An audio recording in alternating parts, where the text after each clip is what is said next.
Hey everyone, welcome back to my channel. In today's video, I'm going to be trying out the new Sonia Kashuk Makeup Blender Duo. These are the two blending sponges that I picked up at Target for $9, and it really intrigued me because I really liked the marble design that it came with. I have many sponges that I really like and that I love. I'm always down to try out more beauty sponges and just see if they are a good sponge, and this is a really good deal, 2 for $9. So if they're good, then we will see. It does say that they are latex free. It says that you can wet the blender to prevent excess absorption of product and also to allow for more sheer coverage. So let's go ahead and take these out. Oh, it's a little bit different. So the white one actually feels a lot squishier than this black one. This black one feels a little bit more firm and just not as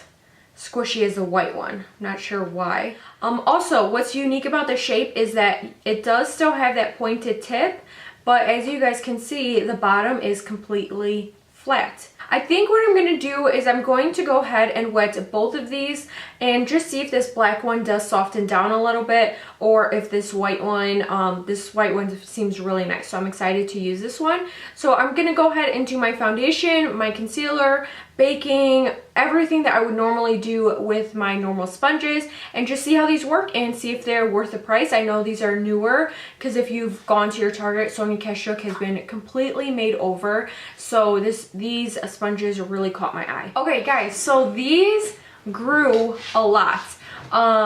These got so much bigger and they're huge. I actually kind of really like it, but they are huge. I was not expecting them to get this big. So now that this black one is damp, because I know before I was saying it was feeling not super soft but a little harder than this white one, this one actually feels pretty squishy now, like not as hard as it did before. So now this one actually is giving me hope. I'm honestly thinking that they're going to perform the same, but I will just try it out just to see if it is different. But honestly, now they feel just as soft. I would still say that the white one still feels just like the tiniest bit softer than the black one. So for foundation today, I'm using the LA Girl Pro Matte HD foundation. Well, first off, I am going to just squeeze some of the foundation onto the bottom, this flat surface right here. So first thing that I'm noticing, usually when you put foundation on some of these sponges, the foundation immediately seems to sink in. But the foundation is actually just nicely sitting there, not even sinking in, which is good because hopefully it's not going to absorb a lot of foundation.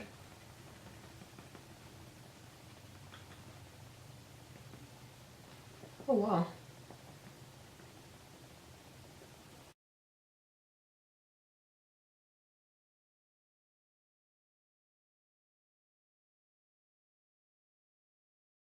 So that was like super easy to blend out, and I feel like because of the flat surface, it's going to pack in the foundation to a lot more of a fuller coverage than normal, because it's you're literally pressing the foundation into your skin. And I gotta say, I mean, this is blending out like super fast. It's covering like a lot of surface area because it is so big, that it's just making it so fast and easy to blend out my foundation.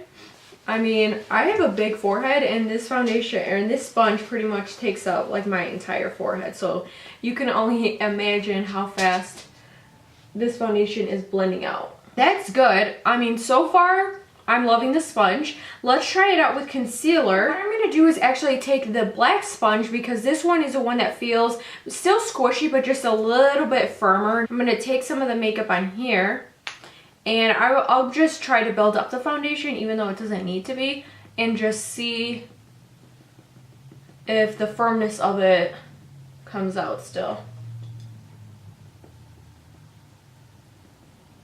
So right off the bat, this sponge is definitely a lot more firmer. Like it's definitely not as soft on the skin. Oh yeah, there's a definite difference. This one just, even though it's squishy and everything, it just feels very like hard on the skin. I would just stick with this white one right now, because this one just feels like a little bit more rough on the skin. Even though it's soft and everything, it just feels like a little rough on the skin. So I'm going to continue using this white one because right now this one is like so flexible and just squishy. So I'm just going to go ahead and blend in this under eye concealer. Another good thing about this sponge is that because it is so squishy and flexible, you can just squeeze the tip of it like this to really get in the inner corner of your eye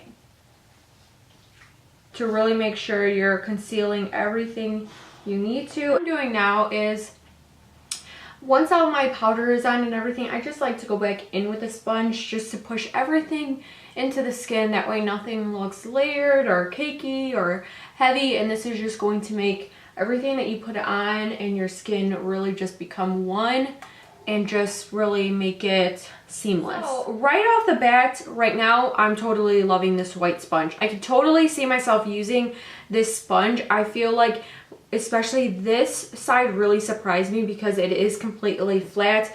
This will just build up your foundation so easy. It was so fast to blend out this foundation. But I'm gonna go ahead and finish up the rest of my face, and then I will be back just to close up the video. So guys, to finish up today's video, I really am impressed with this white Sonia Kashuk sponge. Honestly, I don't see myself reaching for this black one. This one I highly see myself using. It is just so squishy, and I mean, you guys could see it, like it's really flexible. So this one definitely was my favorite out of the two. So they do run for $9. So if you were to split that up into two prices, you're basically paying a $4.50 per blender. So I mean, use your judgment. If it's worth it for you to spend $9 essentially on one sponge, then I think that's a pretty good deal compared to like buying a beauty blender that's $20. So yeah, essentially if you're buying a kit of two, you are paying $4.50 for each. But of course, in my case, since I'm only going to be using this one, I basically paid $9 for one sponge. So it's kind of up to you what you're willing to spend on a sponge. What do you guys think? Do you guys think it's worth it to buy the $9 set and only end up using one sponge? And it's up to you guys. Some of you guys might really like this sponge, or might like it, or might use this for like self tanner, or maybe I can use it in the summer for like any body shimmer or something like that. So I think this one would be a little bit better maybe for the body rather than for the face. So that's just my opinion. What do you guys think? Is this something that you guys would pick up? I would really like to know you guys' opinion, see if this is something that you guys would be interested in, or do you guys see yourself buying this duo and only using one of the two sponges? So let me know in the comments down below what you guys' thoughts are, and I will continue to use this because I'm really happy with it. I like it. I think it could be a beauty blender dupe because it's just as soft, blends in the foundation. I would say even better, just because it builds up that coverage so nicely, and like those packing motions of putting the foundation on. But because you're using a damp sponge, it's not going to look heavy or cakey. So those are just my thoughts. I'm really happy with this purchase. Of course, I wish that both sponges worked just as good. I really hope you guys enjoyed today's video. Thank you guys so much for watching, and I will talk to you guys all in my next video, which is on Sunday. So bye guys.